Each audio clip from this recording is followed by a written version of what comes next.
What's on the other side of a black hole? Interstellar might tell you it's a multidimensional space that transcends time and space. But in this film, it is a place of evil, chaos, and a hellish nightmare. In the future, humanity builds a spaceship capable of wormhole jumps called the Event Horizon. The goal was to explore the boundaries of the universe. However, before it could even leave the solar system, the ship mysteriously disappeared near Neptune.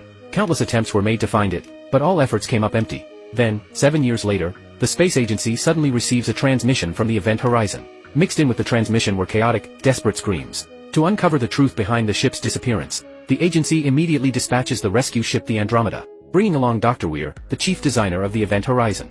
After a long journey, the team successfully arrives above Neptune.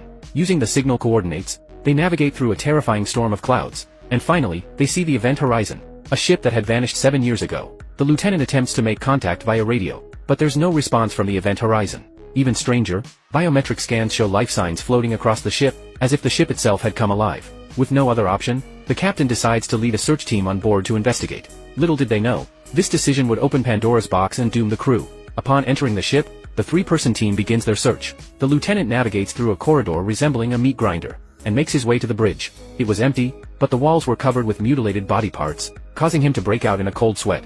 Guided by Dr. Weir, he prepares to retrieve the ship's logs, but suddenly catches a glimpse of a shadowy figure passing by.